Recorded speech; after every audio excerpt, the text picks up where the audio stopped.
In this video, I'm going to teach you how to transfer crypto from Uphold to Cold Wallet. It's a very easy process, so make sure to follow along. In this video, I'm going to give you easy to follow instructions on how to properly transfer any amount of crypto assets that you have on Uphold to any Cold Wallet of your choice. All that you need to get this done is make sure that you have the wallet that you will be receiving the assets on your Cold Wallet ready. And then you can gather the address.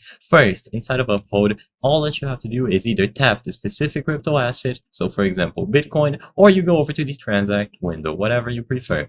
Once you tap on an asset or you go to transact, you will be able to choose from which crypto network you will be sending it over, so for example Bitcoin, and then to which crypto you will be transferring. So I'm just going to choose Bitcoin again.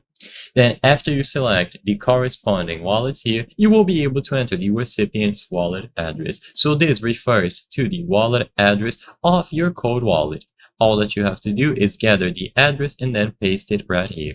In order to acquire this wallet address, first open the software for your specific Cold Wallet of choice. An example would be Ledger, so it's the one that I'm showing here, but other Cold Wallets exist, such as Trezor. Just choose the one that you prefer to use. Then connect any sort of hardware, like this Ledger Nano S or Ledger Nano X, to a laptop, open the software, and then you will be able to access your accounts. If needed, tap or click the plus sign to create a new wallet. If you already have the wallet set up, then skip this part, but if you still need to add it, just follow the instructions on screen until you are able to have the account.